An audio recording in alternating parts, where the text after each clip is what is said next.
Welcome back to pixelprojectradio, the video game discussions podcast where we do deep dives and analyze all of our favorite games, and some of yours too. My name is Rick, and today's episode's a little bit different.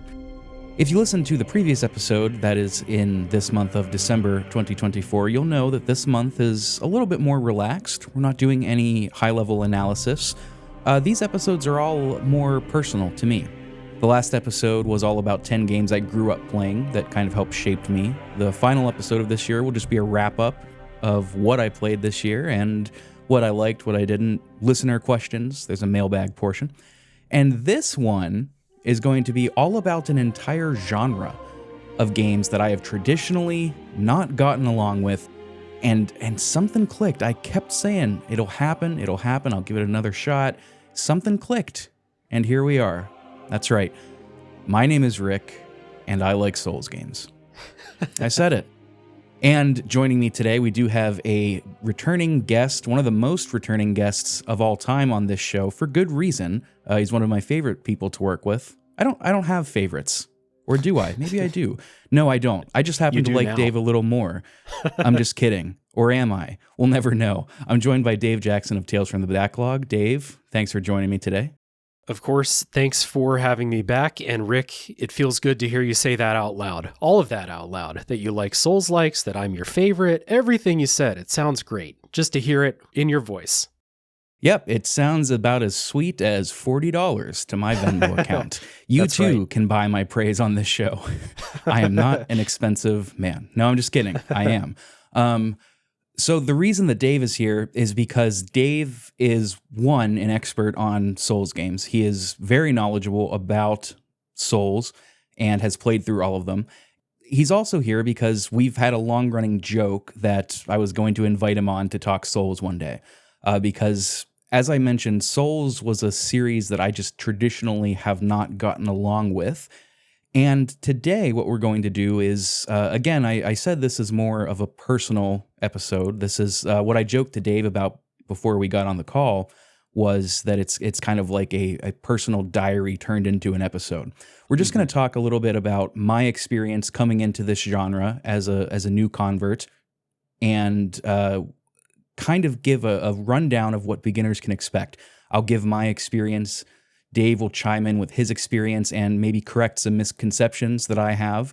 Dave will do the brunt of the lifting. That's why he's here, really, so I can kick my feet up and smoke this stogie. That's right. And we'll just sort of talk all about Souls, what clicked to make them feel special to me, what clicked to make them feel special to Dave, and etc. Now, before we start, I do want to set a little bit of an expectation here, specifically in terms of who this episode is not for, or to put it a little bit better, what I'm not trying to do. Now, I am not trying to give a definitive beginner's guide.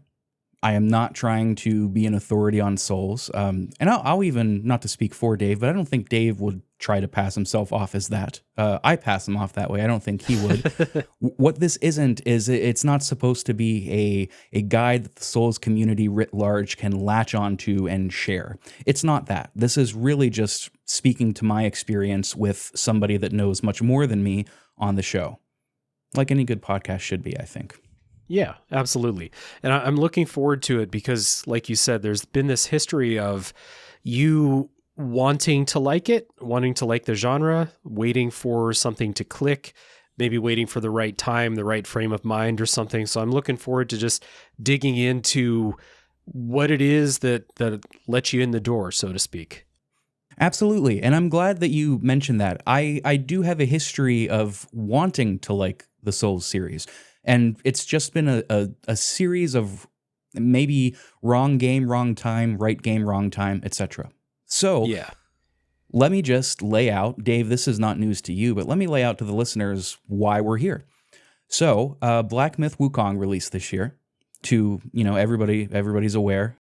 The Game Awards just passed, and we were just talking about the devs' really, really childish response to how that all turned out. But that's not what this episode's about.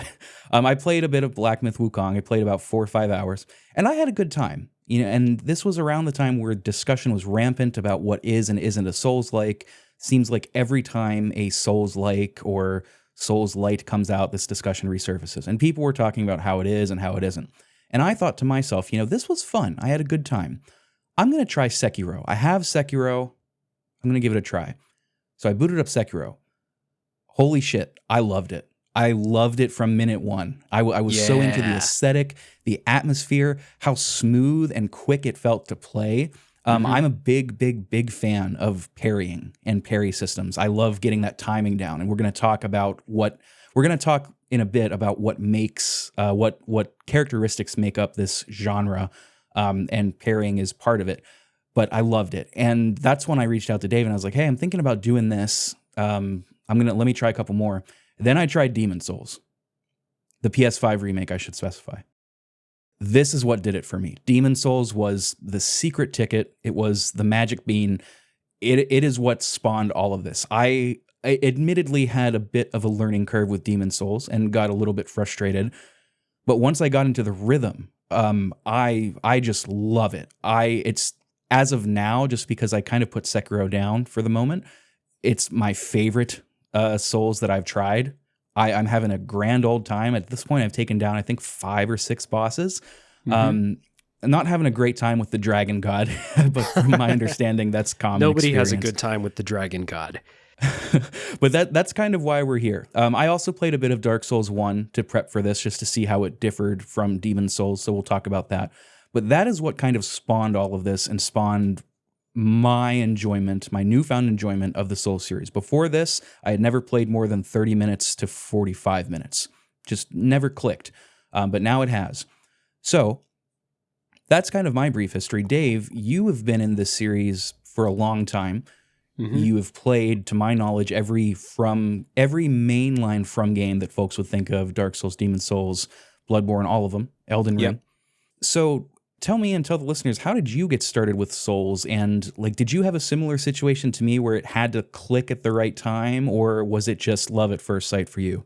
It was love at first sight in a lot of ways. I first played Dark Souls back in 2013 or so, and it was just it's kind of crazy how many times this has happened to me, but it was just like I went to GameStop and I was just looking at the games, and one of the employees was like, "You looking for anything?" And I was like, "I'm looking for an RPG." And I think I had just returned The Witcher 2. Like, I hated that game the first time I played it. I was looking for a new RPG.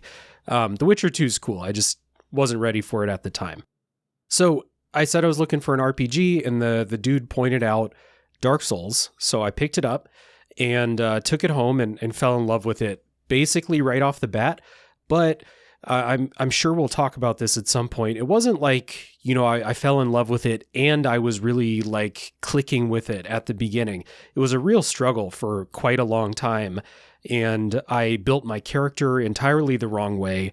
And I hit a boss wall and I had to restart my entire character and just like rebuild a functioning character to get through the rest of the game. But I got through it. I loved basically the entire experience. I bought Dark Souls 2 on the day it came out. And then I took a break from gaming, but it's a long story to say, like, when I got back into gaming, I played Dark Souls 2, Dark Souls 3, Bloodborne, and then I was, and played Sekiro 2. And then right when Elden Ring came out, I was like right on release day for that. And I was unemployed at the time, so I played all of Elden Ring in like 5 weeks or something like that. Nice. It was a nice time to be unemployed. And so I've been with it the whole time. I've even gone back, played Demon Souls when the PS5 remake came out. I went back and played some of FromSoftware's PS2 games because I was really curious about the lineage there with Kingsfield and Shadow Tower and stuff like that. I would say the only modern FromSoftware games that I haven't played are I've not played Armored Core 6 and I've not played the VR game that they put out because I don't have VR. So other than that, though, I've been in it. I've been, for as long as we've known each other, I've been basically itching for the chance to talk with anybody who's playing through the Souls games about the experiences we have. So again, I'm super excited to hear about yours.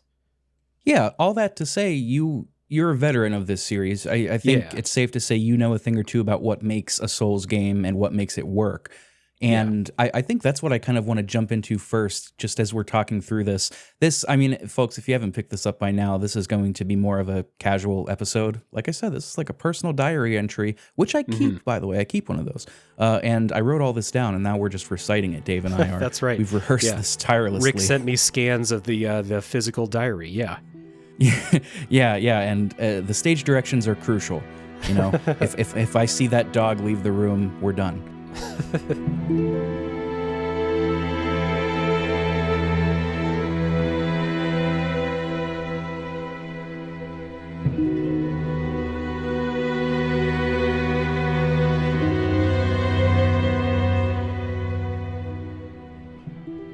Let's talk a little bit about what makes a Souls game. This is a contentious topic. People have debates over this, even up until now. I just watched like 3 YouTube videos prior to jumping on here about what makes a Souls game.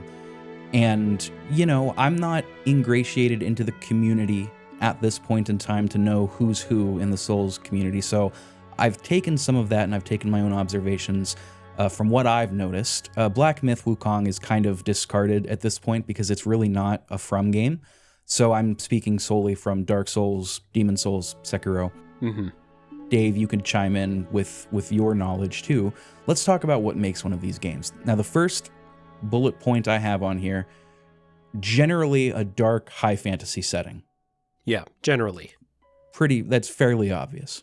Yeah, and then, I mean, even when you get into stuff like Bloodborne that's not high fantasy, it's still dark. I mean, the darkness and the kind of bleakness of it is a hallmark of FromSoftware's games in particular, but I think a lot of Souls-like games do have that dark tone to it. Yeah, absolutely. And to clarify, what we mean by high fantasy is just some kind of magic exists in a world that is not ours, right? So this is something that we've talked about on another episode. Harry Potter is a world in which magic exists, but it's also our world. Detroit, Michigan is a place in Harry Potter, for example. Low fantasy, high fantasy, Lord of the Rings, things like that. That's generally the aesthetic you'll find here, and that ties into this next point, environmental and descriptive storytelling. This is huge in this series from what I understand. And one of the key ways that Sekiro differs, there are a couple ways that Sekiro differs, but Sekiro's got a full-out story. You've got cutscenes like right from the start, whereas something like Demon Souls and Dark Souls, there are cutscenes, but you're learning about the world by talking to NPCs who laugh a lot and from reading item descriptions. Yeah. One of the things about a lot of Souls-likes and a lot of FromSoftware's games extending back to like the PS2 and stuff is you're not an active participant in the story that you learn about as you play. You're more like doing archaeology in a lot of these games. You're learning about what happened before you got there, which definitely happens in Demon Souls.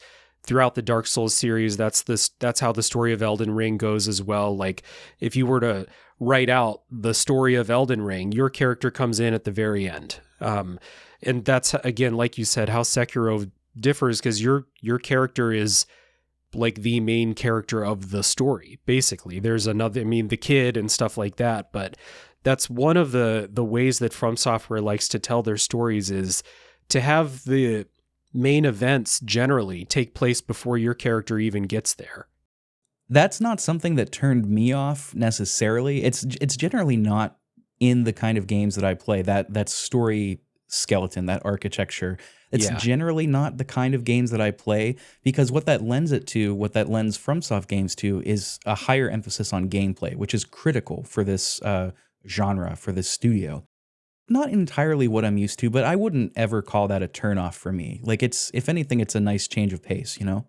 Yeah, it's interesting. I want to get your take on that a little bit, since you've played some of Dark Souls and, you know, a good bit of Demon Souls at this point, of those ones that do that kind of like archaeological storytelling. What that turns into for a lot of people is just not paying attention to the story, because the games, they ask some buy-in from you, some extra effort to get the story. You need to sit and read the item descriptions. And if you really care about putting it together, you're probably going to have to like write them down or open a bunch of wiki tabs, because it's told in a super nonlinear fashion. You know, you might pick up a sword that connects to this character, and then 10 hours later, you'll pick up a different item that also connects to that one character. And so, the Vadi Vidyas of the world, I'm sure that they have, real Pepe Sylvia situations going on, piecing all of these things together. What that turns into for me when I play is I like reading the item descriptions because they're pretty short, couple sentences for each one. And I like, listening to the NPC dialogue, and I can generally play through one of those games for the first time and like get a general sense of what's going on. But key players, and especially their relationships to one another, it escapes me basically every single time. And I need to go seek out that cottage industry of YouTubers who are putting together the Souls stories. So, like, as you're playing, like you said, it's a gameplay first experience, but did you take the time to read those descriptions and try and figure out what's going on in the story? I'm getting better at it. I'm a bit distracted, admittedly, because like now that I'm rolling with the rhythm of Demon Souls in particular, but Dark Souls as well. Now that I'm rolling with the rhythm of play, I'm just really enjoying being in the moment of playing. So I admit I've been a little bit bad about reading item descriptions, but I'm trying to be better at it. What I like about it, relating to play, is that it does encourage. What was I going to say? It does encourage maybe a replay through, which we'll talk about here in a second. That's I want to transition into the idea of character builds. A lot of folks even say that the real Demon Souls starts on New Game Plus. That's something that I see commonly around Reddit. With respect to the Souls community, I try to stay away from that. That's just how it is for me right now. But it does encourage that. I personally, I have been bad about it. A strength of that kind of story structure within this game is because you can do so many different character builds, you are incentivized to do these replays, character builds, challenge runs, things like that. You can approach these games in a lot of different ways.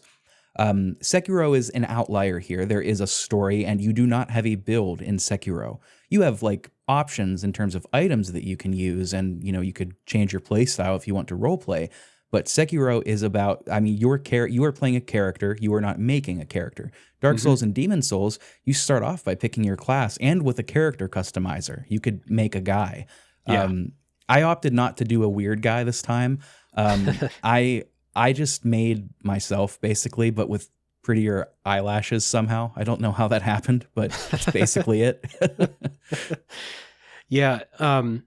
It is interesting, like, one of the coolest things about the way these games work, and like, I'm sure we'll talk about the challenge at some point through the conversation, but you really do have a ton of options in the Souls series and in Elden Ring, and Bloodborne to a lesser extent, and then Sekiro to an even lesser extent. But you have a lot of options for how you want to build your character and how you want to be able to approach situations. And then within the build that you pick, you have a bunch of other options for how you want to approach scenarios. So I think that like playing through, let's just use Dark Souls and Demon Souls for an example here, playing through those as a magic character and then playing through those as a dude with a big two-handed sword are going to be fairly different experiences, even if you're going through the exact same levels, fighting the exact same enemies, the exact same bosses. But the way you approach situations, combat encounters, boss fights is going to be very different. So even if you're not a big challenge runner, even if you're not going to do like a soul level 1 run or, soup ladle only runs or something like that, you still can get very different playthroughs.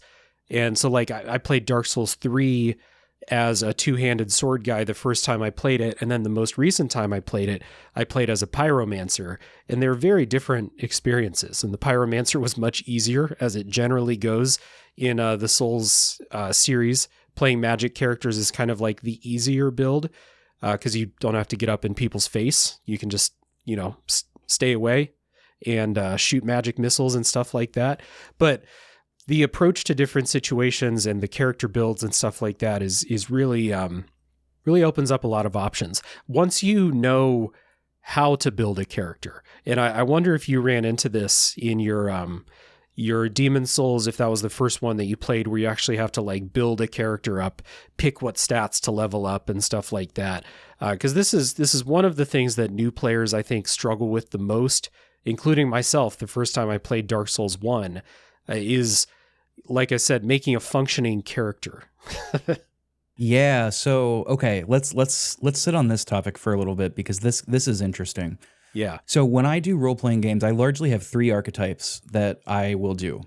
If it's something like Fallout, where if it's a talkie game, I like being sort of like a Qui-Gon Jinn, but a little more charming, kind of like just a neutral good kind of person, but leaning towards persuasion and speech. That's my Fallout go-to. Mm-hmm. And then in games like this or in Elder Scrolls, I lean towards, everybody's good old favorite, Thief. Stealth Archer. Stealth always. Archer, yeah. But what I'm trying to do with Demon Souls, and I guess with Dark Souls as well, I'm trying to be more on melee with Dark Souls. But with Demon Souls, golly, I forget the name of the class. Is it Royalty? Oh, it's different in all the games, so I have no help there. I think it's the equivalent to Pyromancer, because I've got exactly one spell that I use, and I started with it. But in Demon Souls, I'm trying to be a battle mage. That's like my third archetype. I like to have a little bit of magic and a little bit of weaponry. And like you said, magic is it's easier to do. It's more beginner friendly, at least in my experience so far. Yeah. Now, that doesn't mean that it's going to work equally well on every foe. It certainly won't. But it does. It kind of weans you into the game's rhythm and how enemies try to attack you, and gets you used to learning your dodge times, your startup frames, and your iframes, which are critically important, and we'll talk about soon. As far as the stats, now that is one thing that I did cheat on a little bit. I did Google, like, what is a good starting build, and I looked at people's stats recommendations. Largely what I got, oh gosh, is it luck or is it faith? One of them, they were like, this is useless, just don't even use it. Probably luck. Yeah. I think it's luck. I did largely look to see what would be good recommendations for like end game values for each, depending on your build. What I'm doing right now is I'm kind of like, with that knowledge in mind, I'm kind of doing my own thing. I picked up some punching weapons, like pugilist gloves in Demon Souls, that I'm trying to like get my strength up so I could use them a little bit.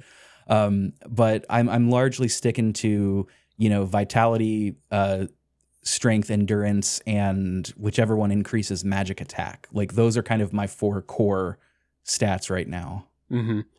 Yeah, and it's good to figure out eventually that the Souls series is one where you have to min-max a little bit. Like, you can't spread your stats around, and at least in Dark Souls 1 and 2, and probably Demon Souls, I can't remember, there were a couple of stats that were just completely worthless, like huge wastes of points to put points. Even like, I just remember clearly in Dark Souls 1, there's the resistance stat, which, says it raises your resistance to damage, and new players will be like, oh, this game's hard, it'd be good to put points in that. And that is not correct. Oh, okay. Because your resistance goes up on every level up automatically anyway, so putting extra points into it really doesn't help. So it's like it's just a weird thing where they have these stats in that sound cool, but they're not. And then, like, if you try to spread yourself out too thin, your character won't be, doing the DPS that you should, or have enough stamina or enough HP for where you're at in the game. It's one of the things that new players struggle with the most, I think, is knowing what to level up, like what is actually beneficial. I think in a lot of games you might have a, stamina stat, and you'd be like, I don't need to add points in endurance. Stamina is whatever. And in the Souls games, it's super important to have enough stamina to block a couple times in a row, or to dodge, or to get 4 hits out of your combo instead of 3 hits. It's really important to have that. And stuff like that is part of the getting acclimated process to the games, that, like, it's not super intuitive at the beginning. And especially as you go back in the series to Dark Souls 1, Dark Souls 2, and Demon Souls, they're not very intuitive for brand new players to see a big list of stats, a bunch of equipment, a bunch of equipment affinities to like, stat scaling and stuff like that. To see all this stuff and like try to parse that for yourself is pretty rough. So they came with game manuals back then. Even Dark Souls 1 came with a manual. So it is kind of back in the day where like you should read that manual. It'll explain some stuff. Nowadays we have every single Souls YouTuber and GameFAQs guide and stuff like that to help you out. But all this to say, I'm glad that you did seek out like a little like, hey, how do I build a good character type of guide? Because it's not very intuitive in the game itself. Yeah, these kids don't know how good they have it. Just YouTube everything. So okay, so I've got goals in mind. Like vitality, I know like 30 is a good one that I've seen people say for Demon Souls. 30 vitality is like minimum you should have end game. So I've got that in mind for like my main stats. But you had mentioned that it doesn't behoove a player to not min-max, that min-maxing is a good idea.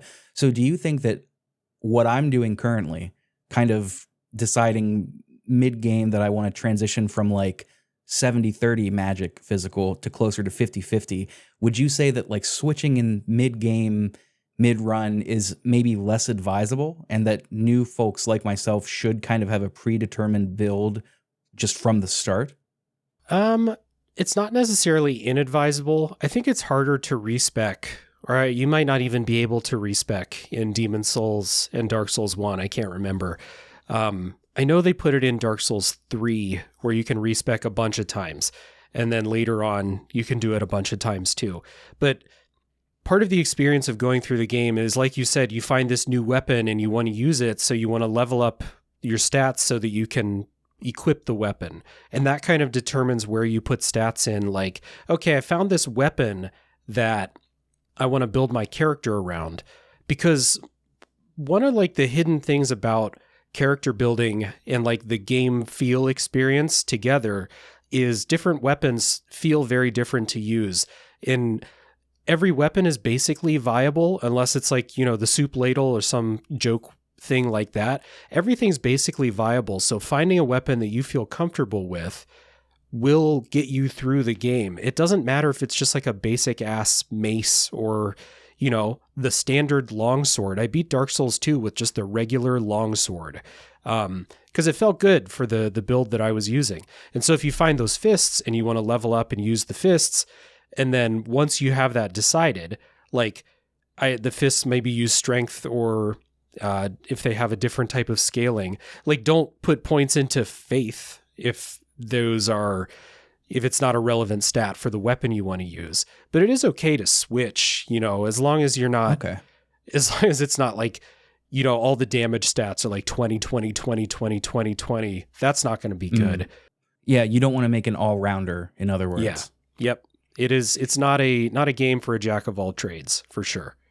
I think it was Faith. The guide that I was checking out had like one very specific role-playing option where if you're using this one specific weapon and style of play for Faith, they were like, then maybe consider it. But otherwise, totally useless in this game. Yeah. Each game has like they'll have like a weird weapon that scales with luck or something. And it's like the only time you would ever put points into luck. Or if you're, if you're not doing a cleric build, then you probably don't want to put any points into faith. It's just, it is a min-maxy game kind of like that. So as long as you like pick a general direction and like don't stray too far off of that, you should be fine. And the other part is like, there's no level cap. So you can grind if you want to. The level caps are on the stats. So you get diminishing returns for, it's different in every game, but like, I think in Elden Ring, like leveling your vitality past 80 will get you almost nothing because you've hit a hard cap on that stat. And so like, I'm sure you saw that when you looked it up, like vitality 30 is a good place to be because putting more points into it gives diminishing returns. So you might as well spend those points somewhere else. But you can grind, like, Aaron, who's my co-host on Top 3 and just a general swell guy all around. He grinded in Elden Ring like a motherfucker. And he was like 50 levels higher than me when he beat the game. Because it's just like the way he made his build into something viable. Trying out a bunch of stuff. You don't have to worry about like running out of levels or something. That's a really good thing to point out and a perfect segue into what we're talking about next. I did a little bit of grinding in Demon's Souls. And I apologize if I reference Demon's Souls the most. It's because like I'm not that far in Dark Souls and I'm really hooked on Demon's Souls. It's just how it goes. I did do a bit of grinding after I got the rhythm. And before I realized that like souls are not exactly a scarce resource. You get them everywhere. This was also before I realized you could consume like those pickups you find, Unknown Warrior Soul, Brave Warrior Soul. Had no idea what those were, and then at one point I consumed like 50 of them that I just had in my inventory. And I was like, oh great, I'm really strong now. I did a bit of grinding, just throw on a podcast and go through like the first couple of stages of any given realm. It's a good time. But that leads actually into this. Actually, there was one more thing I wanted to just bring up. Sorry, everybody. Level design and emphasis on exploring, particularly for shortcuts, is a big. That's more so in like Dark Souls than Demon Souls. In Demon Souls, you've got a central hub that takes you into worlds. Think of like Sonic, World 1-1, 1-2, 1-3, things like that. That's kind of how Demon Souls works. In Dark Souls, that hub that you always go back to, the Firelink Shrine, I think it's called, the Fire something Shrine, it's sort of like in the map, and you just go to everywhere around that rather than being transported from there into the next world. So more in Dark Souls than Demon Souls, but they both are applicable here. That is a huge, huge thing. And the level design, I think, I'm not saying that anybody else hasn't said or hasn't said like 1,000 times, but the level design is really exquisite. It is just supremely well done. A very, very nice mix, and I appreciate this deeply, of teaching you how to play, of just cool stuff for the sake of there being cool shit, and I don't know how best to, like, areas that will troll you a little bit. Just an enemy that is just behind a corner that just, there's no reason there should be an enemy there, but there is, and they always get you. And it's, if you can get out of the frustration mindset, it's extremely funny. Oh, dude, if you can learn to laugh when an enemy drops on top of you from above, like you said, an enemy that it shouldn't, why is it even up there in the first place? If you can laugh at stuff like that, because FromSoft are sneaky, one of the funniest developers out there. They have a great sense of humor about their environmental design and counter design and stuff like that. If you can learn to laugh at that stuff, it will help you enjoy it like so much. And I'm not saying that as like a pro gamer type, like, I'm Zen gamer type thing. I'm not saying it like that. It's like, it is legitimately funny when some of these things happen. Like, why are you in there? Why are you in that barrel, skeleton? Stuff like that. It's real good. I'm glad you brought up the level design, because I think with any difficult game, difficulty takes the forefront in the conversations surrounding that game. We're seeing it in 2024 with a new release, Nine Souls. That's a very difficult game, Sekiro-based Metroidvania. And all people really talk about is how hard it is when there's so much more going on. And FromSoftware fans like me have been dealing with this forever, where, like you said, they make just exquisite levels, and everybody just wants to talk about how hard the games are and why they don't have easy modes and stuff. And not saying that that's a conversation that never needs to happen, and we can talk about it too if you want to, but I think there's two things that FromSoftware does better than anybody else in video gaming. Number one is making levels that are fun to explore. I cannot think of another developer outside of rest in peace Arcane Studios, Austin. Arcane in France is still going, but outside of Arcane, I can't think of anyone that makes levels that are as fun to explore as From Software's levels. And the other one is just like art direction is just consistently so cool in their games. They're just so, it's cool to go into a new level and just look at it. Just be like, what is this place? Even in Sekiro, where it's more, you can map this stuff more onto our real world.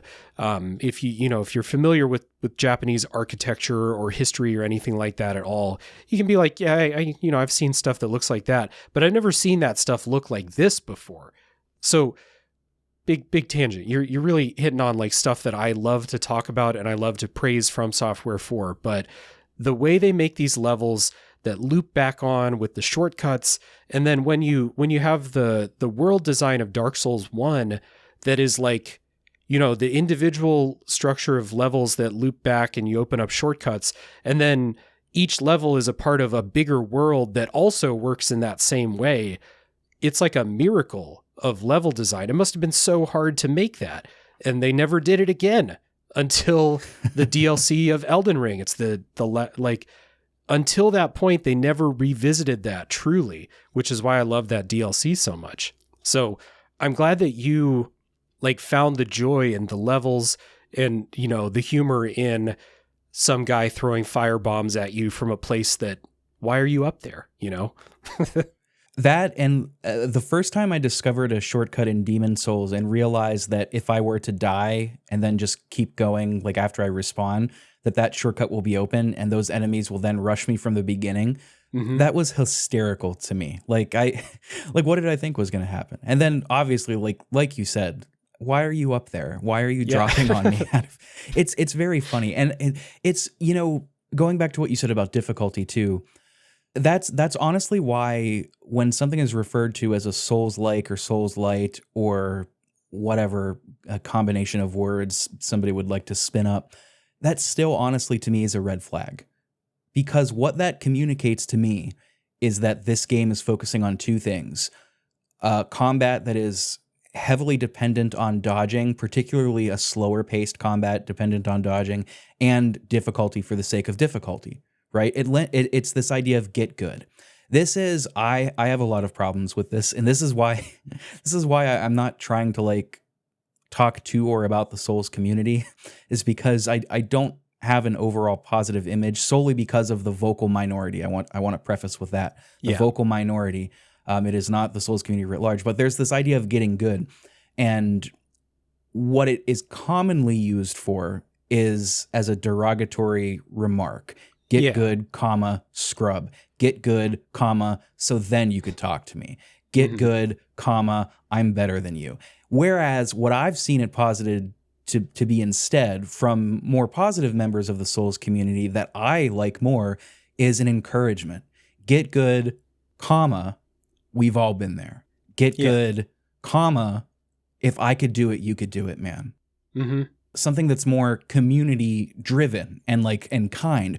Whereas when I search Dragon God Demon Souls Reddit, I get thread after thread of people being like, well, it's not that hard. And just these really sarcastic and snide and sneering remarks that I don't, in a game, if a game is difficult as this is, I don't see why we should be deriding new players as a sort of rite of passage, as a sort of it's hazing practically. Yeah. And I personally don't appreciate it. That being said, I don't want to rant about the Souls community because it's not my place to. But this idea of difficulty, what I like about this, and I'm going to talk more about fighting games when we get to the combat. Yeah. The difficulty is centered around your adversarial foe, your antagonist in this game is largely yourself. It is not the enemies or the levels. You are being challenged to do better than you did before. And that's because of the level design. The level design, if you do a run through of Boletaria Castle, it's going to be the same every single time. The enemies are going to be in the same spots. They're going to open with the same attacks. That one archer that is sitting up on the ledge, he's always going to shoot you when you come through. When you round the corner, it's always going to be the two spear knights. It is always going to be the same.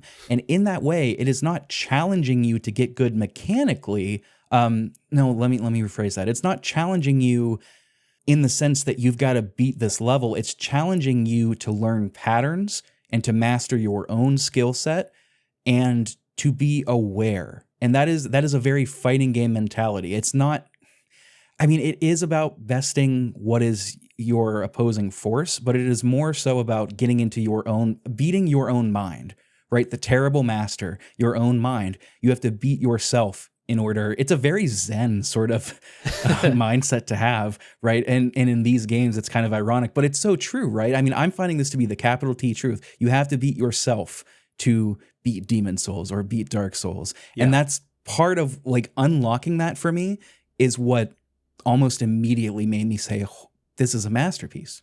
Yeah, and that's, you know, that it's the type of like frame of mind that I can easily get into in the From Software games, and I can't get into that same mindset when playing a fighting game, which is they're both very similar in the same way that like you need to be in control of what you're doing first and foremost in both of those kinds of games. In the Souls games, it's because you have I forget the word for it, but like you can't cancel out of animations. Once you hit that sword swing button, you're swinging that sword. You can't dodge away in the middle of it. So it's not a type of game where you can button mash your way through and then just like, oh, you know, the boss is winding up for a big attack. Let me just block or, you know, animation cancel and dodge out of the way. Like you've committed to whatever you chose to do. And if you chose to do a thing that takes a long time, that boss is gonna fuck you up. And so being in control of yourself is really important. And then video games have been demanding of us since the 80s, like pattern recognition. And what was the other thing I just forgot?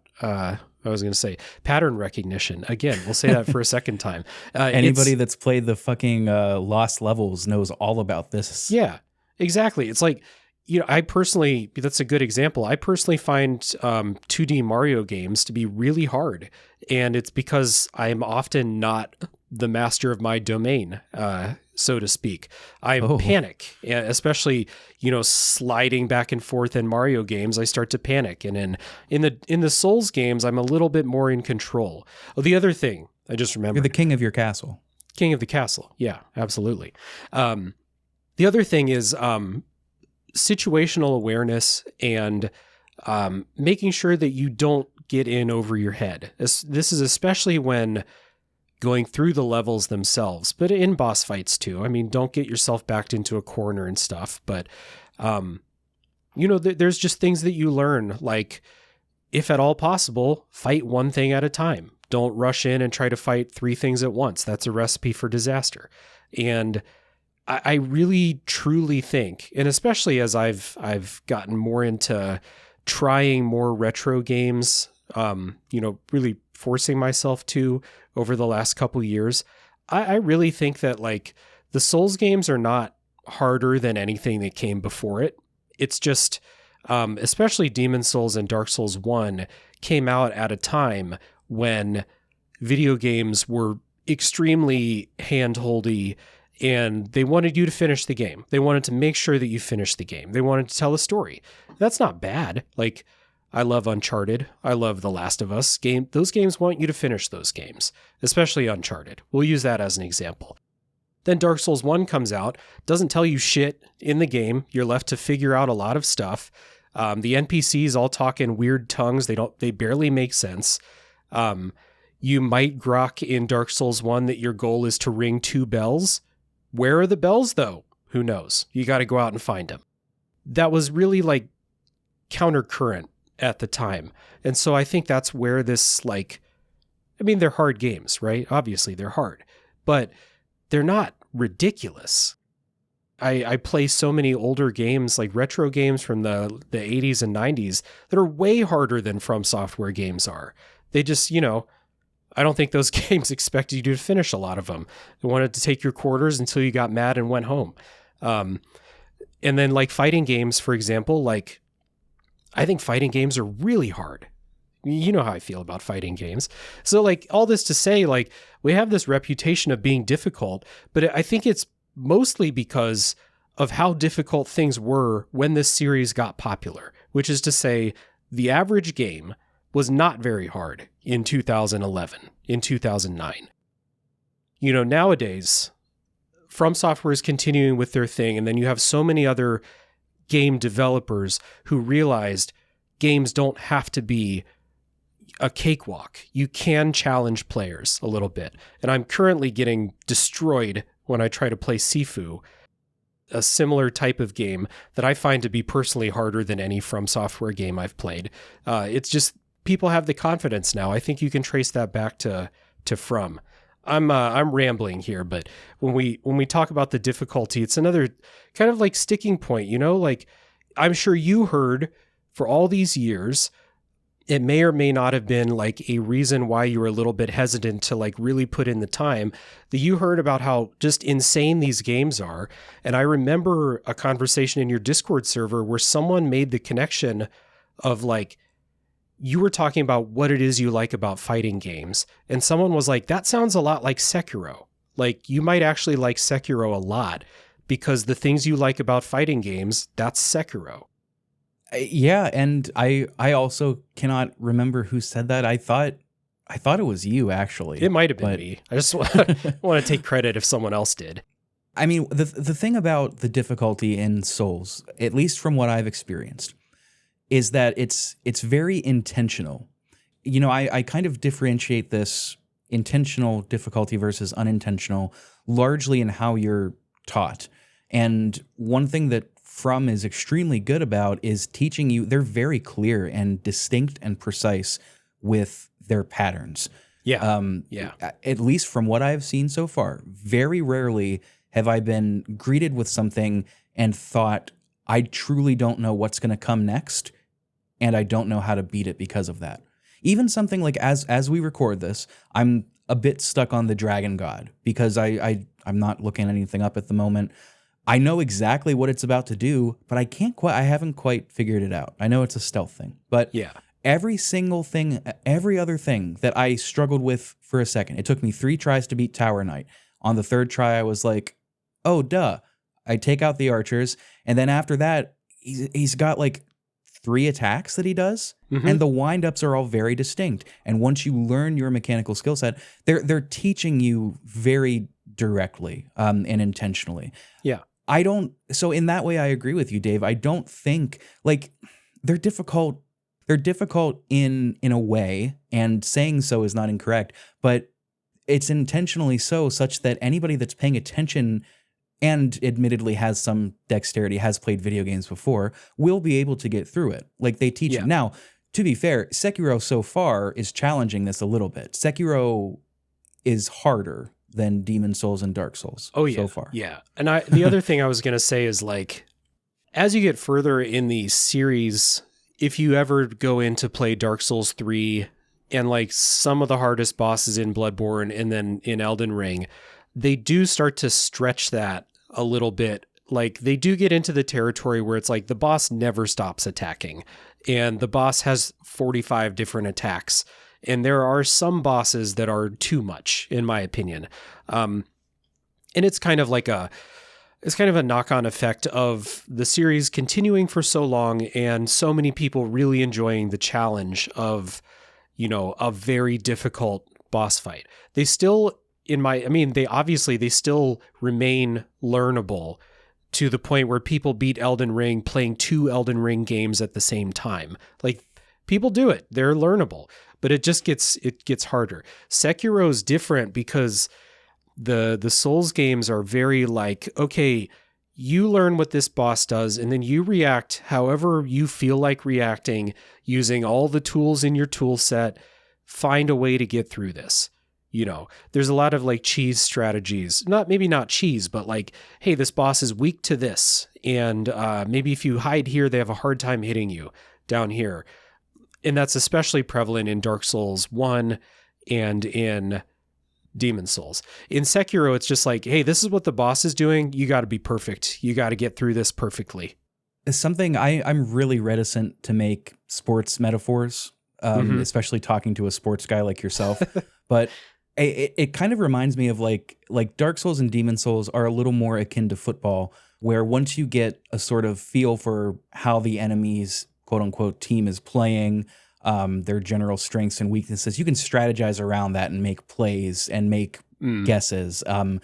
Things like highly committal, because once you make a play and say, okay, go out of the huddle, you can't really just change on the fly because it's a team thing. Whereas Sekiro, to me, so far feels a little bit more like basketball or soccer. It's one, much faster paced, and two, like you've got to be ready to react on a dime. And yeah, there are reads. Like you're still reading, but it's much quicker. And the added mechanic of jumping is game changing in something like a Souls game. Yeah. It's I don't know. That comparison maybe won't mean anything to sports fans, but that's how it seems to me. It's just a little less committal and just much higher paced, frenetic action in Sekiro. Yeah, I was going to say Sekiro is more like hitting a baseball. Can you hit the pitch or not? That's it. That's basically playing Sekiro. It's like, it is learnable, right? And like, playing baseball, you can learn what a pitcher's curveball looks like and stuff, but at the end of the day, you got to hit it. And if you miss, there is no other option for you in Sekiro if you can't hit the boss's pitch. That's it. And that's a lot of people run into issues with that because it is much less creative. Now, if you watch like the Sunni legends of the world play Sekiro, you'll see that there is room for creativity, but Sunni legend is not an average player. They are... they put those videos on Twitter of like the most stylish version of the action game that they're playing, almost to the point where it's like, are they playing a different game than me? That's not what my Sekiro boss fights look like. But it is very prescriptive is the word that gets thrown around with Sekiro, where it's like, this is what the boss is doing. This is how you beat the boss. And now you have to execute that plan to a T. And you're not going to beat it until you do. And some of that does come down to character build as well. With Sekiro, you don't really have a lot of flex room. Right. One of the one of the recent bosses I beat in Demon Souls, I want to say it's called the Arbiter. It's just a big dude that's got a big old tongue, and you come out on like this upper level of the area. And the game will tell you, like, try magic. Yeah. And if I weren't a magic user, that wouldn't have been an option. But because I was, that boss was quite easy. It was a first try for me. Yeah. Whereas if I were a pure melee build like I would like to do on a second playthrough, that wouldn't be an option because that's just not part of your toolkit. So yeah, that's critically important too. Sekiro. So maybe they are playing. I mean, on some level, they are playing a different game, right? I mean, yeah, that stretch between good to great is wide. Yeah, but no. Having said all that, I really like Sekiro because, like the key thing is, okay, so they're asking me to do this thing, right? They're asking me to hit the pitch. Is it fun to hit the pitch? And I think it really is. It's just as rewarding to learn a boss fight in Sekiro. And like the cool thing about Sekiro fights is, well, cool may be subjective, but like I don't think I first tried any boss in Sekiro. It's always a learning process in that game. But you do get into that, like, that really good feeling in your winning run on a boss, especially in Sekiro, where you've learned it so well that boss can't touch you.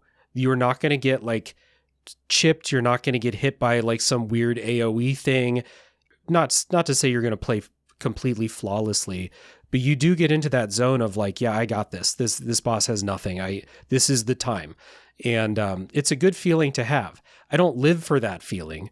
The reason I love these games is not that feeling. But when you do get that feeling, it is pretty sweet. Oh, yeah.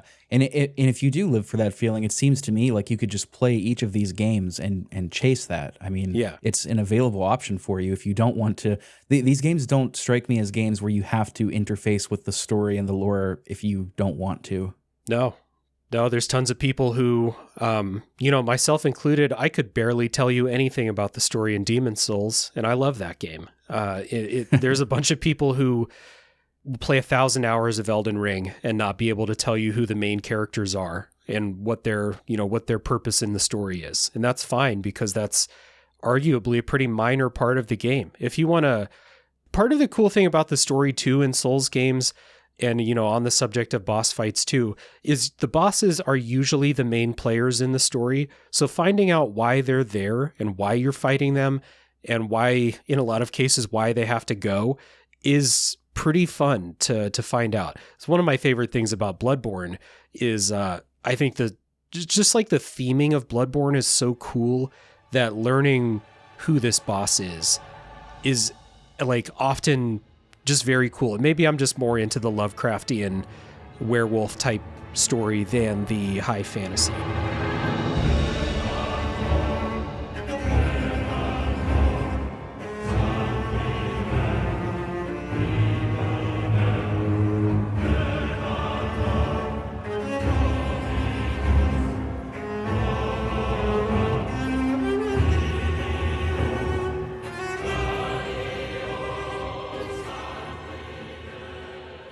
I've got a lot of points about combat that I think we'll probably get through relatively quickly because we talked about a lot of it. But these next 2 points are not combat related as to, Souls aesthetics and Souls. I'm totally blanking on the word. I'll just say aesthetics. And truthfully, with these next 2, I don't really have a ton to say about them either. They didn't really influence my decision either way. One is the checkpointing system. Typically bonfires, but I mean, not always. The big thing here is that this is going to refill your health buffs. If you are playing like Dark Souls, for example, your Estus flasks. In Dark Souls, that is also where you can level up. Demon Souls, not quite so much. You do have health items, but checkpointing in Demon Souls is also not a bonfire. But the key thing is that bonfires, checkpointing when you die, when you use a bonfire, when you go out of a world, come back in, enemies will respawn. I don't have a problem with this whatsoever. I think it's fine.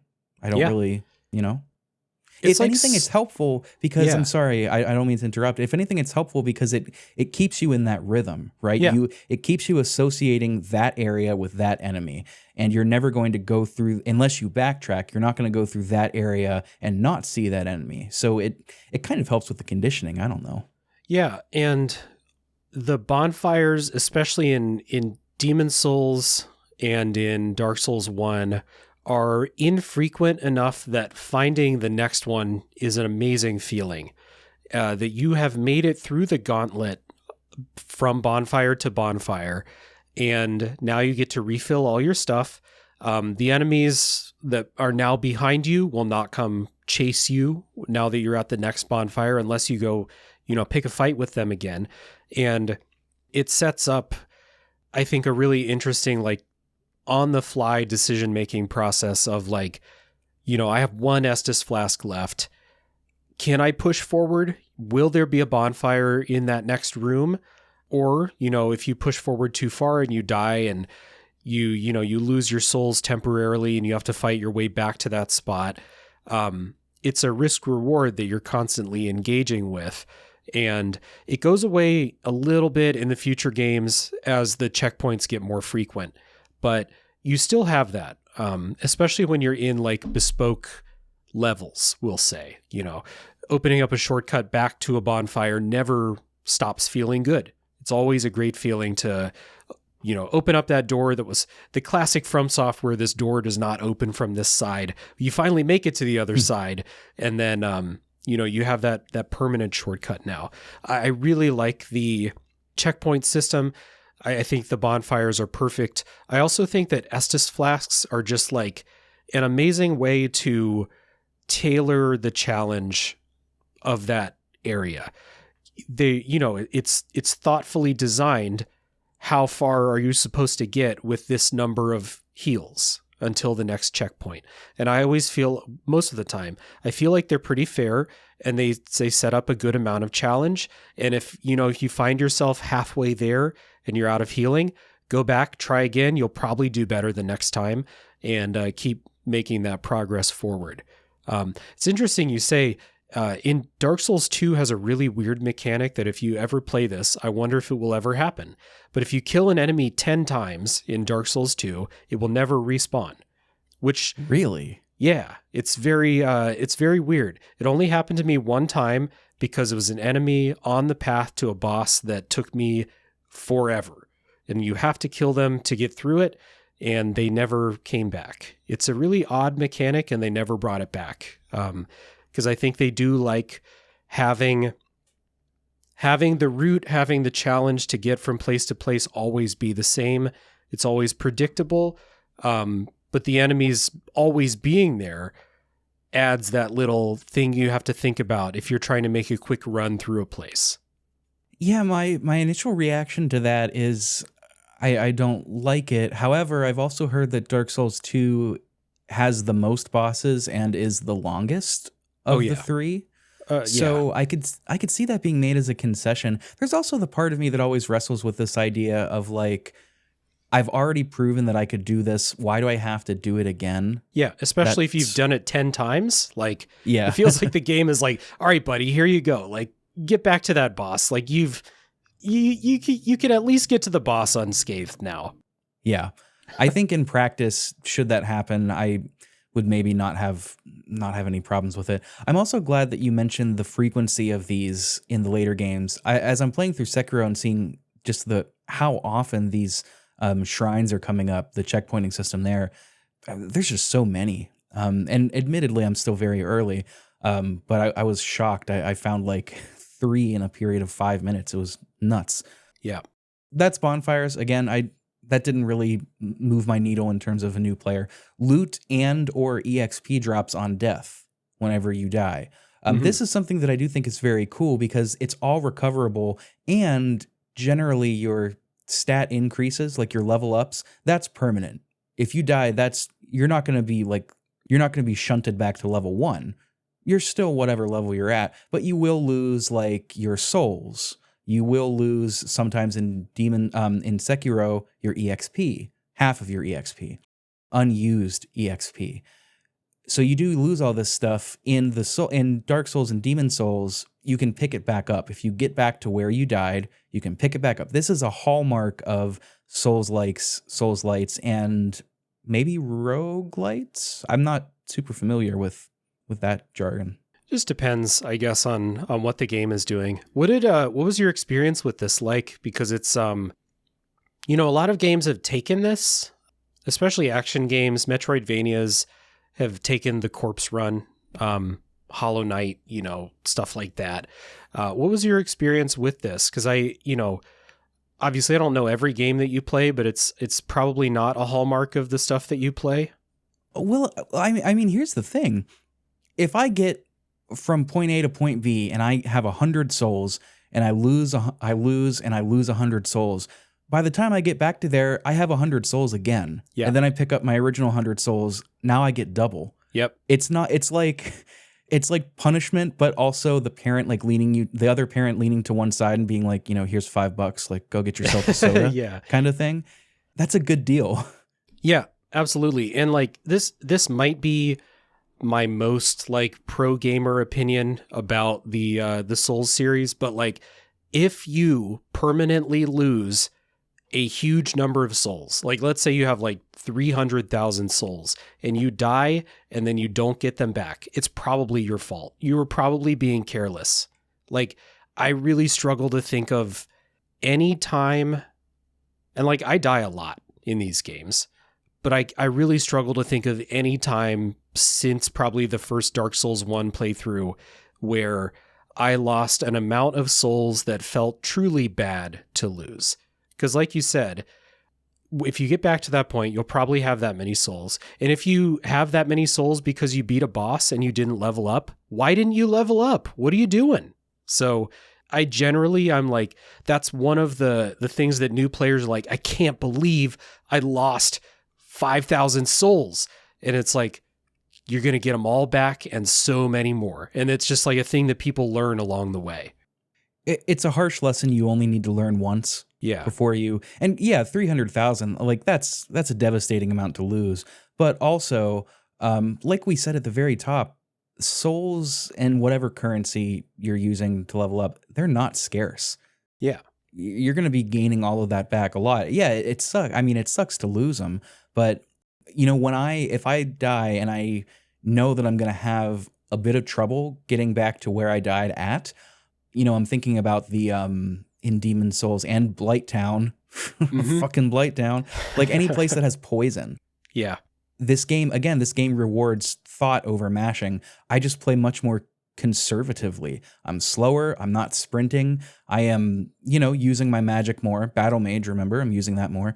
Just being more thoughtful instead of just trying to mash through, riddled with fight or flight, and anxiety, trying to get to my lost souls. Like, no, that is a recipe. That's not beating yourself. That is succumbing to yourself. You have to conquer yourself, Zen, remember, to get to where you want to be.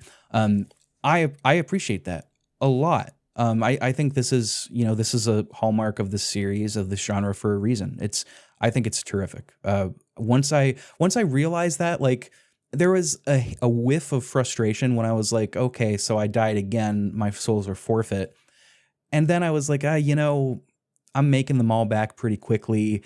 I'm leveling up pretty much anytime I can.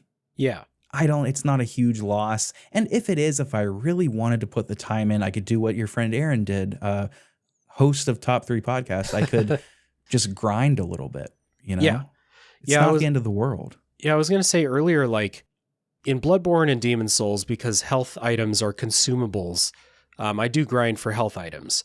But in the other games, I don't grind for souls to, like, I'm not going to grind until I gain 10 levels. But what I will do is if I get to a bonfire and I'm like pretty close to a new level up, I'll rest, I'll go beat a couple more enemies till I get to that threshold, level up, and then continue on the path. So I'm never like, it's like I said, like if you get yourself into a situation where you lose an amount of souls that truly feels bad to lose, you were probably being careless. You didn't use them when you should have used them. Why are you saving them? It's not like you have something that costs 300,000 souls. So just level up. What are you doing? It's so funny. Like I know we're going to talk about combat next, and this just reminds me of something that I hear in the fighting game community. Like if people, and we've all done this as kids, especially, like anytime I would fight level 9 CPUs in Melee, they're just being cheap. Anytime I fought Shao Kahn, they're spamming. He's cheap. And it's like, yes, in some games they do program Shao Kahn to be cheap. But if you are consistently losing to like the same boss or the same attacks, the spamming, it's being done to you because it works. You know, again, you're being careless. Yeah, if someone's spamming down B with Pikachu, don't get hit by it. Go hit them. Yeah. Yeah, I mean, it's a little curt to say, but I mean, it's true, right? Yeah. I mean, part of it is conquering yourself, and conquering yourself is getting over that urge to just mash. And that brings us to the last thing that I wanted to talk about, and that is, once I delete what we just talked about, that is just things related to the mechanics of combat. So I'm going to list off a few that I think we've already talked about. If you want to expand on any of these, just go for it. Punishes mashing. Yeah. I think I've said all I wanted to say about that. Pretty clear. Yeah, just the way that, like, again, the way that animations are persistent, and you can't cancel out of animations. You have to be, what's the word? There's a word that people use to describe Souls-like combat that is eluding me right now. You have to be considerate, deliberate. Those are both great words to describe probably the words I was thinking of. You really have to, like, if you're going to use a big, heavy sword swing attack, you really need to line it up and be sure that that's the right thing that you should be doing at that time. Because if that attack takes 2 seconds to wind up, that enemy can probably hit you if they're just sitting there waiting. So deliberate and considerate, those are the words that you have to embody. That ties into another point that I had on here, is just the slow nature of combat. Like you had mentioned, you can't cancel out of any animations. It's very commitment based. And that goes hand in hand with mashing, I think. Yeah. It's not a mashing game. That's a hurdle that I think anybody that plays fighting games especially, but also action games, has to get over. Mashing is almost never the answer. Sometimes, but it's almost always the exception to the rule. Commitment. You just have to be smart about your button presses. Less presses that are quality are better than more presses. Yeah. There's a lot of action games where Like, you can get through the game by button mashing your way through. And like, I use Bayonetta as an example. And like, Bayonetta is an extremely deep, rich action game. But playing on the standard difficulty, as long as you dodge at the right time, you can just mash until it's time to dodge again. You'll be fine. Oh, yeah. And then like, if you actually want to be good at Bayonetta, you can't do that. You have to learn the game. But you know, the From Software games, to a certain extent, will make you approach it like you're playing on that higher difficulty, just because you do need to consider everything that you're doing. It's not that From Software combat is better than Bayonetta. It's just a different approach to, in Bayonetta has like 5 difficulty modes too. From Software has 1. So different ways of making action games. This is the way that they chose. You know what's another great example of that? Are the Kingdom Hearts games that are after Kingdom Hearts 1. Mm-hmm. Like, if you just play on regular difficulty, you could mash all day. But if you want to beat those games on like Proud or the Hardest or whatever it's called, you really have to engage with the spot dodges and the parry mechanics. You have to engage with all of that, or else you're going to get hosed. And I agree. Like, it's fun to mash through those games. Especially Bayonetta with all the spectacle. I love Bayonetta. Yeah. But I mean, it's not so with this. There's no spectacle here, right? I mean, you don't die glamorous deaths most of the time. In fact, if your deaths aren't funny, they're probably incredibly banal. Like, you get hit and then you just fall. Yep. You know? You got slammed and you're dead now. Recharging stamina meter. I don't have much to say about it. It is what it is. It kind of ties into just being smart and conservative with your button presses. Yep. It's an extension of not button mashing, because if you run out of stamina, you're dead in the water. Or, you know, at the very least, you are open for a hit. You're not going to be able to block or dodge out of the way. And one stamina related thing that I'm glad that I learned from the internet and not from the game is keeping your equipment burden below 50%. Yes. To avoid the dreaded fat roll. The fat roll is very funny to watch, but not fun to like be in a tough boss fight. And because you have you have like almost no iframes when you fat roll. You have no distance on your dodges. It's aside from looking funny, it's a disaster to be doing. This is, if I were auditioning for late night, I would kind of tug my collar and I would say, if I wanted to see some fat rolls, I'd look in the mirror. Or if this were like the 80s, I would say something about my wife or something. I hear enough about my fat rolls from my wife. Ay. No respect. You mentioned one of the greatest to ever do it. I think that was my answer to one of your early top 3 episodes, now that I think about it. Rodney Dangerfield. I'm glad you brought up iframes. Those are so critically important in this game, and this is like, out of all of the fighting stuff in this game, this is what I wanted to talk about the most. And I don't have a ton to say about it other than like, I love it. But, you know, coming from fighting games, if you want to learn a character, and there are varying degrees to which you can do this, like you could learn the plus and minuses, or you could just kind of feel it out. But you have to know your startup frame animation, what is safe on shield, quote unquote, which means how quickly can you recover if you hit somebody that is shielding, and your iframes, which stand for invincibility frames. Now, in fighting games, like let's say Smash. Let's piss off everybody that thinks Smash isn't a fighting game. Iframes are everywhere in Smash, but they're only a couple at a time, 2, 3, maybe 6 if you're lucky. I gotta say, you have plenty of iframes in FromSoft games that I've played so far. Yep. Like, I'm rolling, and it's why people tell you, beginners especially, to roll into attacks. Yeah. Because you're not only covering ground, but they're missing you because it looks like you're rolling into their sword. Yep. But you will roll through it because of the iframes. And it's kind of funny if you sit down and think, what is happening? I'm rolling right through it. But it's strategic because you are now not only dodging, but you are gaining ground. You are preserving your stamina. And that is just so critical to success in these games. Like, if I could, as somebody that is now finally seeing the light, if I could tell anybody that is like I had never played any of these, learn the iframes. Once you do, that's like half the battle. Yeah, learning the timing of like, okay, a big attack is coming. When do I hit dodge to make sure that I'm in iframes when the attack is landing is really important. And I have kind of mixed feelings about this in particular. As the series goes, into Dark Souls 3, Bloodborne to some extent, and then into Elden Ring. As the bosses get more aggressive and take fewer breaks, there's less time to punish. It really becomes more about mastering the iframe window than mastering the specific boss attacks. Like, positioning becomes less important as you go through the series, because you can just, you're standing in front of the boss, you can iframe dodge into their stomach over and over and over again. It doesn't matter it doesn't matter what attack they're doing, as long as your timing is good. And it becomes, I think that might be why the bosses have become so hard as the series has gone, is because people are just getting much better at exploiting the iframes. They tried to do this thing in Dark Souls 2 that was super divisive and like almost nobody likes it, but they tied iframes to a stat in Dark Souls 2 called adaptability. And so when you start, you don't have very many iframes at all. And then leveling adaptability up to a certain level will bring you back to the level of iframes you have in Dark Souls 1.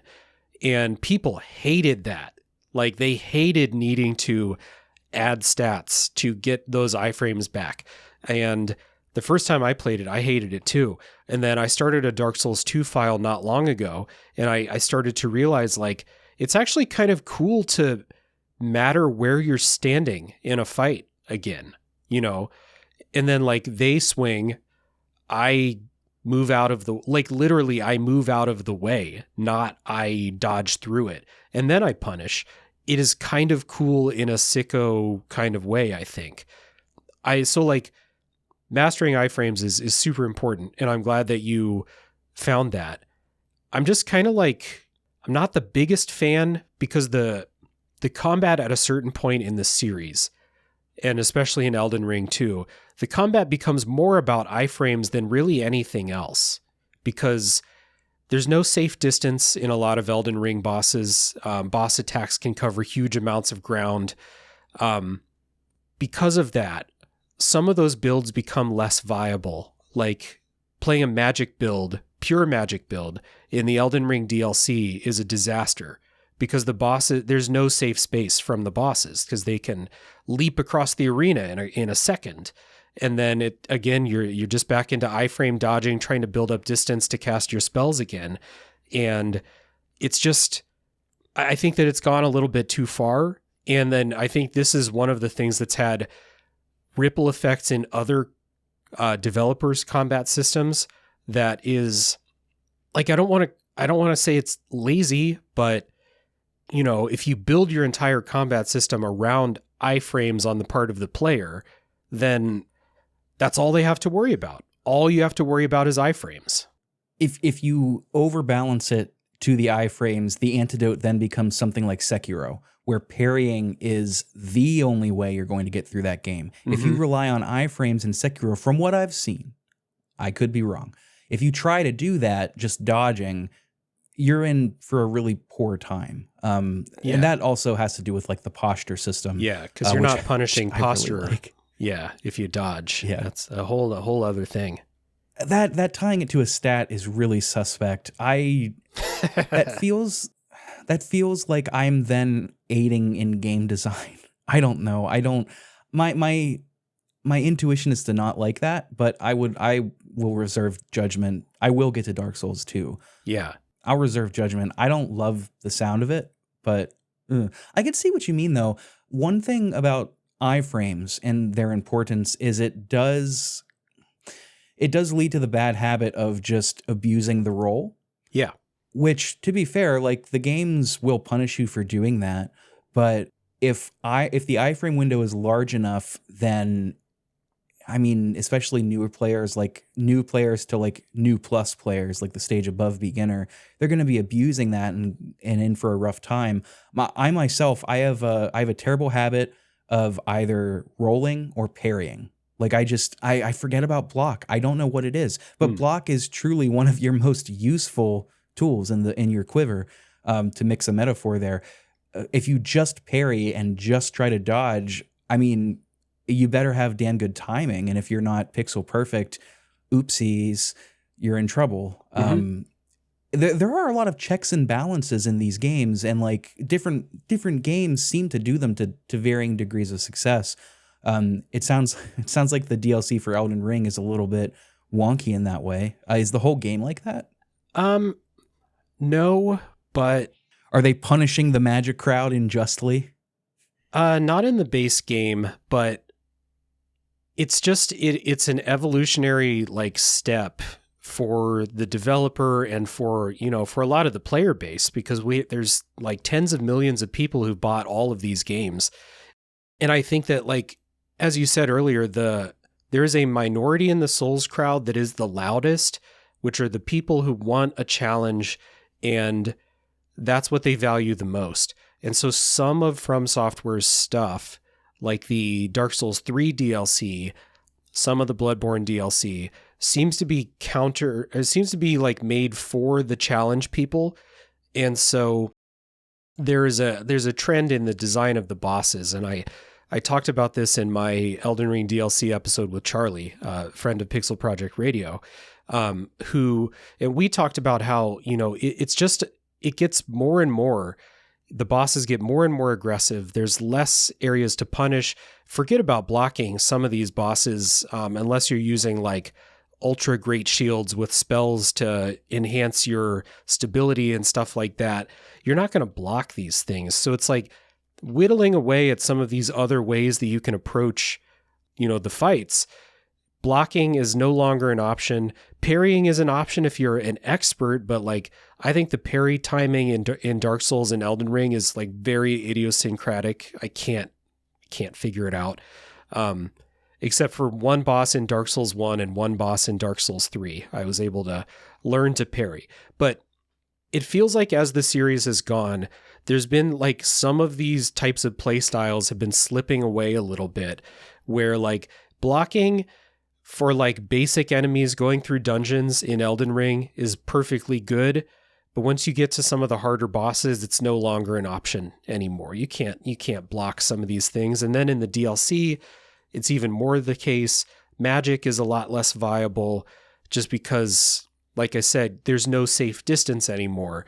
Positioning matters a lot less because I think it does go back to the fact that people are just so good with these iframes that, if you put one of the bosses from Demon Souls or Dark Souls 1 in Elden Ring, it would be by far the easiest boss in the entire game. Put the final boss from the Dark Souls 1 DLC in Elden Ring, it would be the easiest boss in the game.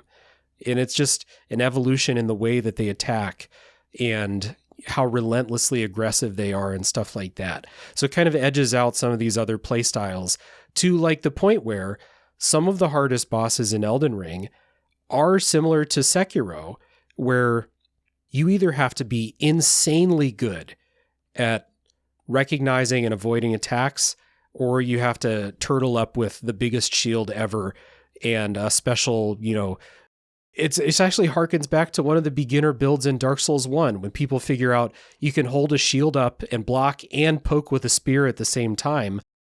That's the strategy to beat the final boss in Elden Ring, the DLC, because it's so relentless. There's nothing else that a lot of people could do, which sucks. But kind of funny that that's like going back to the ultra new Dark Souls 1 strategy, however many years, 14 years later or whatever. Yeah. I forgot where we started with this. You get me talking about From Software and I just go, man.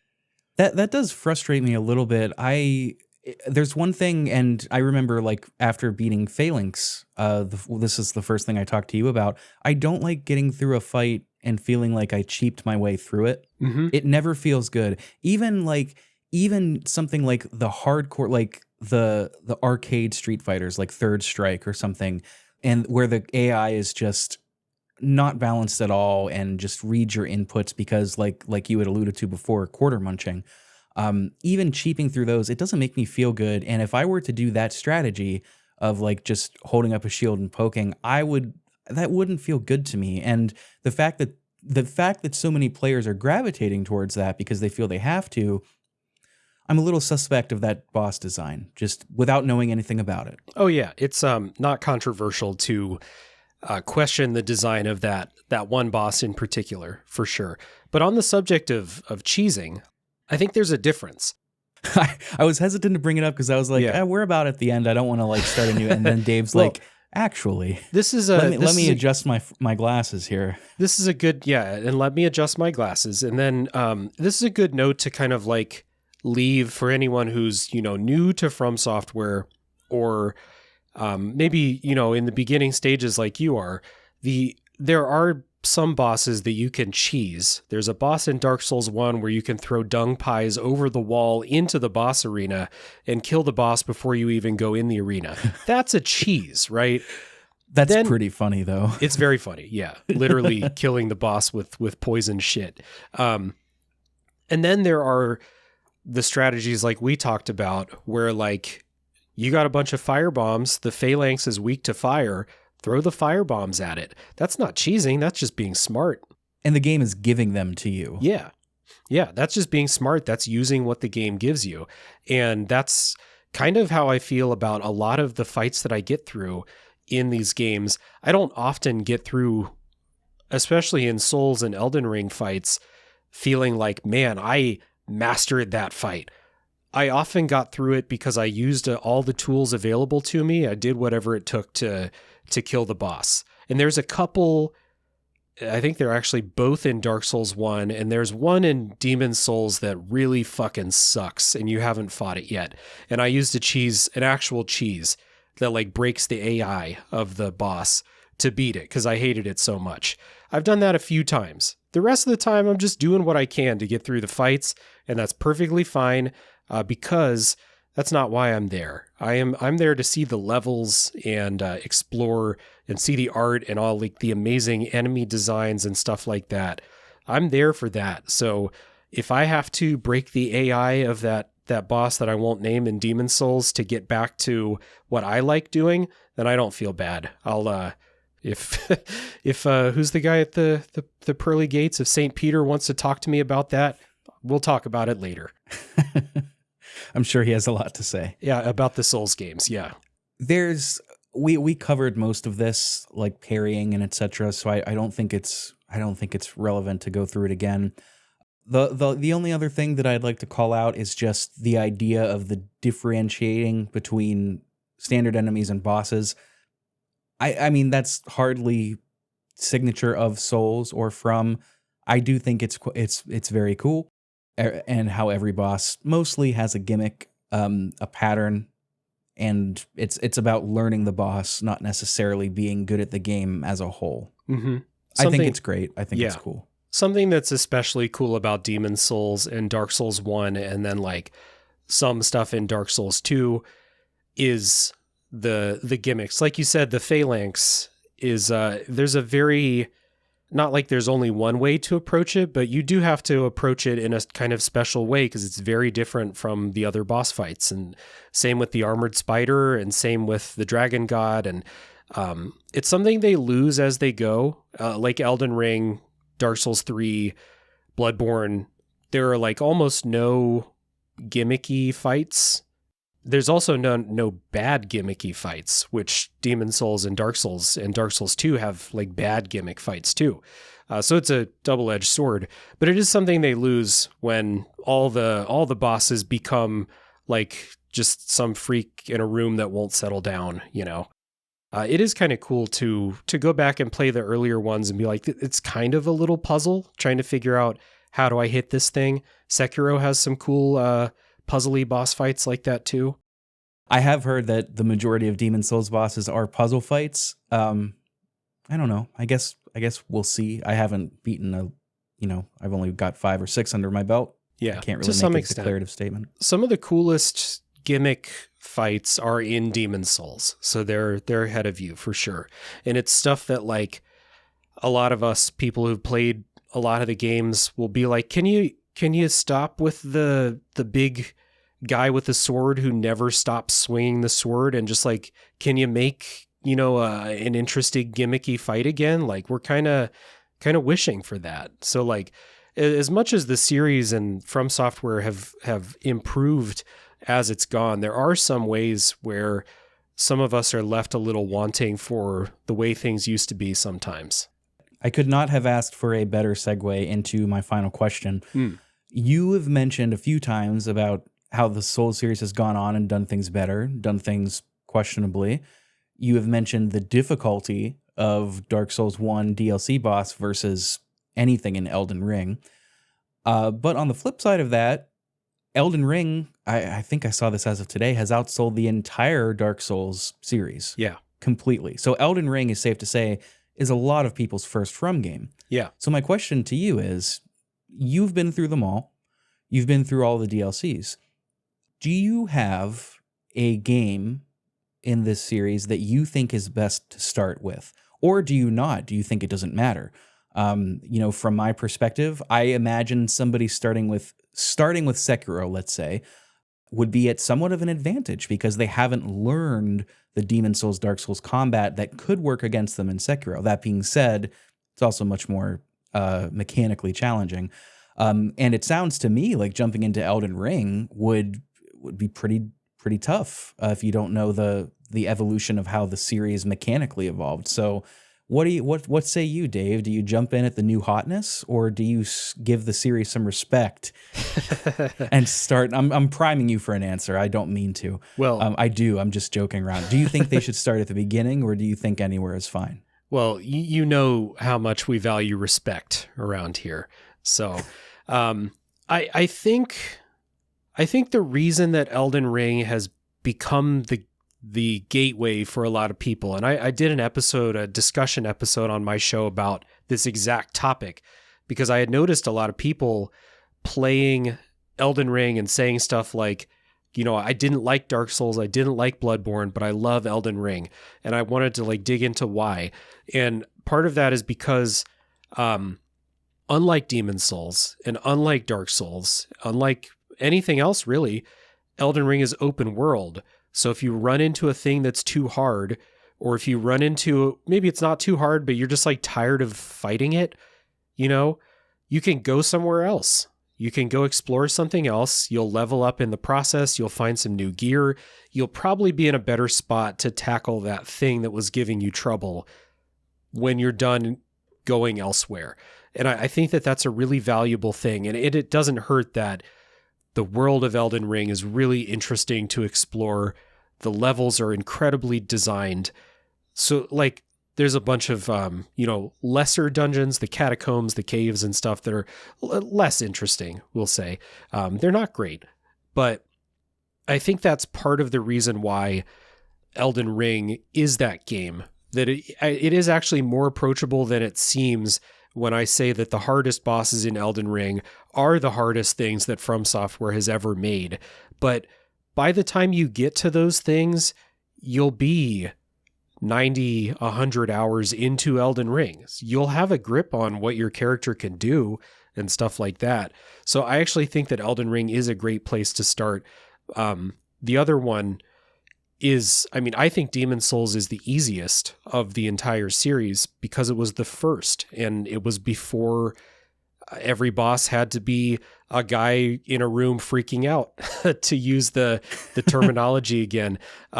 It was before boss HP pools got out of control. It's something that happens later in the series. Bosses just have an insane amount of health later on. Not really an issue in Demon Souls or Dark Souls 1. You can chunk down boss health in those games. And actually, Demon Souls does have that thing too, where if you're playing, World 1-3 in Boletaria and it's really hard, you can be like, you know what? I'm going to go check out what's going on over in 2-2 right now. I'll go check out 4-1, see what's going on over there. I forget the order that you even can do stuff, but you get what I'm saying. You can just be like, no, I'll come back to this later. I'll go try a different level right now. So I think the Demon Souls, especially the remake on PS5, because you can actually buy it, unlike the PS3 version, it's very available. I think it's on PS Plus. So if you pay for that, you probably have it. It's a good place to start. And then Sekiro sounds like a bad recommendation because I think it's their hardest game, but it is different. And if you come from the school of, let's say, fighting games or Ninja Gaiden or, other like deflect and parry based. If you played Nine Souls or Sifu or one of these other games like that, Sekiro might hit with what you're already comfortable with. I do think you make a good point that like a lot of people like me found Sekiro to be really hard because we had to unlearn everything we learned over the 10 years before Sekiro came out. So that's for sure true. So what I'm hearing is like Dark Souls 2 and 3, Bloodborne, maybe not the greatest places to start. Dark Souls 2 is just so weird. Like, I would love for people to play Dark Souls 2 because I think it's really good, but it's probably not the best one to start with. It's also the longest one. So, maybe a shorter one to get yourself acclimated, other than Elden Ring. Elden Ring's the longest, but Dark Souls 3 is harder. I mean, I do know people who played that as their first one. The benefit of Dark Souls 3 is that it's smoother and more fast-paced than Demon Souls and Dark Souls 1. And then Bloodborne's my favorite of all of the games. I think it's their best game, just as a very focused package with very little that I think is, rough or, bloated or anything like that. But you can't block in Bloodborne. So it's like... Oh, interesting. You have your gun and you use your gun to parry, and the parry windows are a lot more generous than they are in Dark Souls, but you do need to dodge and parry, and there's no block. So that's why I do think that playing like Demons, Dark Souls 1, Elden Ring, where you can block, it's the ultimate way to ease yourself into it. Just throw up that shield, watch what the enemy's attacks look like, and you can't do that in Bloodborne. So it might be harder for someone who's brand new to get into Bloodborne. Yeah, that makes sense to me. Well, I look forward to going through the rest of this. At present, I'm going to finish out Demon Souls. I'm not really in a rush to, for sure, and then Sekiro for sure. Dark Souls, I'm planning to just kind of, play with as time allows. Mm-hmm. I have a feeling that these are games and a series that kind of live with you, and even one pass through the game is probably not going to illuminate the entire story to me. So if I'm just kind of picking it up, putting it down, that's cool. I would like to do these on the show proper sometime. Maybe not Dark Souls, but definitely Sekiro, definitely Demon Souls, maybe even Elden Ring. Who knows? Or Bloodborne. I haven't tried those yet. Maybe. We'll see. Not Armored Core, though. I don't want to make a definitive statement, but probably not that From game. Mm-hmm. We'll see. We will see how it goes. But until then, Dave, thanks for joining me. This has been a lot of fun. I'm glad that this series has finally kind of clicked for me, mm-hmm. and that I can now go through, years of games that I previously just haven't played and experience them for the first time in 2025, 26 as time moves forward. Yeah. Yeah, I'm really happy that you found the joy in them. I mean, like, it's always cool when I personally, I think that the From Software games are uniquely fun to share experiences about. That's why you thought that this could be an hour-long podcast, and we've almost doubled that because it's just so fun to share, man. Fun to talk about these games. And I'm glad that you have, like I said, found the fun in them, because I don't want to say that because they're popular means there's something there, but like these games make a huge impact on so many people. Like there is something there. Not everyone's going to like really connect with them, but I'm glad that you have, because they're, like you said, now you have hundreds of hours of new From Software games, which is a feeling that I would, that question, like if you could wipe your mind and play anything for the first time again, I might just pick any From Software game to experience for the first time again, because one of my absolute favorite things in video games is a new From Software level to explore. So I'm glad that you're getting that. That's awesome, man. I didn't know that this would be that series. For some reason I thought for you that was Pokemon Blue. I don't know why I thought that. Well, if I could relive like being a fifth grader playing Pokemon Blue again, yeah, that'd be fun. Yeah. I don't think it would hit the same just playing it for the first time in 2025. Right. That's exciting. That's exciting. Well, listeners, if you want more FromSoft content, Tales from the Backlog has quite a few offerings for you. Tier lists of bosses, proper episodes on Dark Souls, proper episodes on Elden Ring and Bloodborne. I don't believe I saw Sekiro just on a quick search, Not yet. or Demon Souls. But plenty of other Dark Souls and FromSoft content on Tales from the Backlog. If you've been listening for any amount of time, you're familiar with Dave's show. And if you're a fan of this show, you're probably going to be a fan of Dave's show. It's fairly similar. Going through a game top to bottom, not in a beat-by-beat format. It's a little more discussion-based with a clear spoiler mark somewhat in the middle to the latter, I don't know, 2/3, something of that split. What sets Dave's show apart from this one is Dave covers more indie games than I do, games that are a little further under the radar, more contemporary, whereas on my show I've been going through, the heavy-hitting stories versus what is actually being done right now. So if that's something that you're into, Tales from the Backlog is a great a great show to check out, because there's plenty in there for you, and you'll probably discover some more in there. So Dave, you just released an episode on Void Stranger. I did. That I have not taken a listen to yet. I'm also completely unfamiliar with that game. Based on some chatterings I've seen, I'm not even sure how you feel about it, to be honest. But if you want to talk a little bit about what's new with Tales from the Backlog, whether it's Void Stranger or something that's coming up that you want to plug, by all means, please do. Sure. Yeah. Thank you. And thanks for inviting me back on. It's always, whether we do it here on PPR or on Tales from the Backlog, as you're one of the most common guests on that show too. It's always a pleasure. So I appreciate you inviting me back on here. On Tales from the Backlog, like you said, there's been a lot of From Software content, Dark Souls 1, Dark Souls 3, a whole month of Elden Ring episodes, Bloodborne, and then, like you said, tier lists of all the bosses in those games, because they are pretty fun to talk about on their own. So a lot of FromSoft stuff. And then, like you said, the most recent episode at the time of recording is about Void Stranger, which is a layered secret puzzle game that really challenges the player to get on its level, suffer some setbacks. It's kind of, I made the comparison to a mean football coach that's just asking you, how much do you want this? How much do you want it? You want those secrets? You're going to have to earn those. I don't like the memories I'm reliving right now. Yeah. So Void Stranger is a really interesting game, and it's a really fun one to talk about. Coming up in December, we have an episode on System Shock 2, and then Batman Arkham Origins will be dropping on Christmas Day.